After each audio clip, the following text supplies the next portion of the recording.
Welcome to eltiempo.com. Today we are covering Colombian President's speech, Juan Manuel Santos, based on the visit of United Nations Secretary Frankie Moon. We will never be the same after this hurt. We will never be the same after so much bloodshed, so many tears, so much suffering. We will never be the same after having our souls scarred, after all the terror and hurt, decades of violence between brothers of a same nation. If we still have victims, and victims are still coming forward, we are going to stand forth at the edge from a position from where we have to be, on their side, taking them into our arms and understanding them, and understanding their suffering. Our country is not condemned. We are not condemned to 100 years of solitude or 100 years of violence. On the 7th of August, the hour has come. Now, more than ever, we feel that this hour is coming. Today is a historic day. We all know it. Today is a day of national hope. Not only the Colombians, but the whole world are witnesses of one state in name of a society which is prepared to pay a moral debt which has long been prolonged.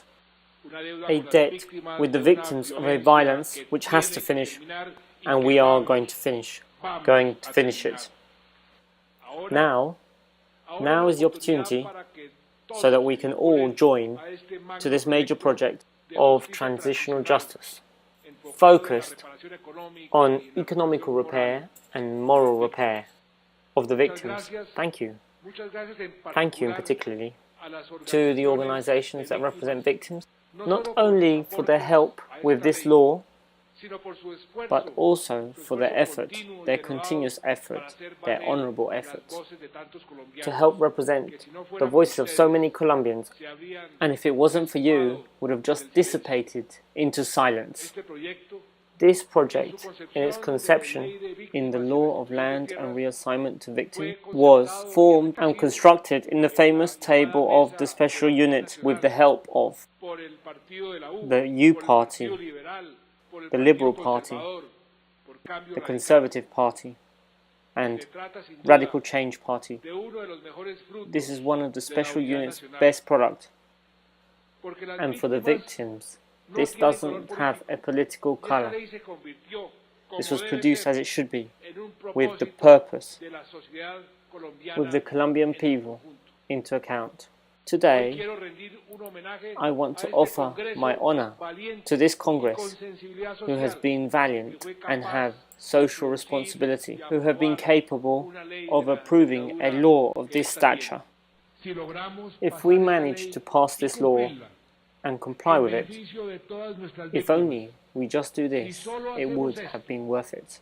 It would have been worth me being president and for the congressmen being elected to their post.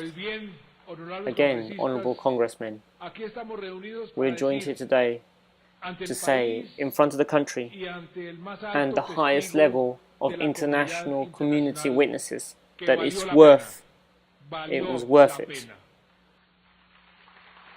Now comes a further effort. We have climbed such a mountain.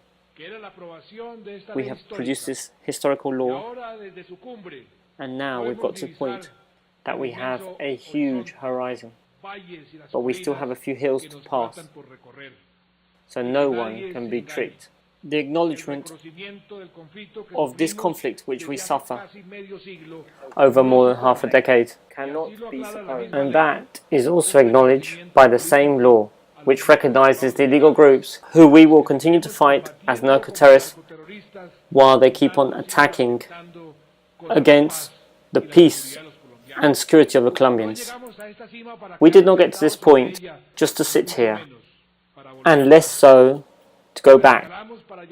We got to this point to get to a tomorrow of reconciliation, of truths, of justice, And finally, because finally that is our goal of the Colombian people, of peace. We want to have peace because we're talking of peace, because we are building the conditions for a peaceful country.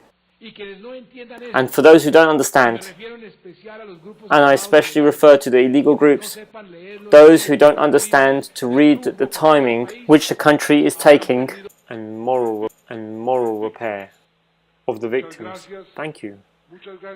Thank you, particularly to the organizations that represent victims, not only for their help with this law,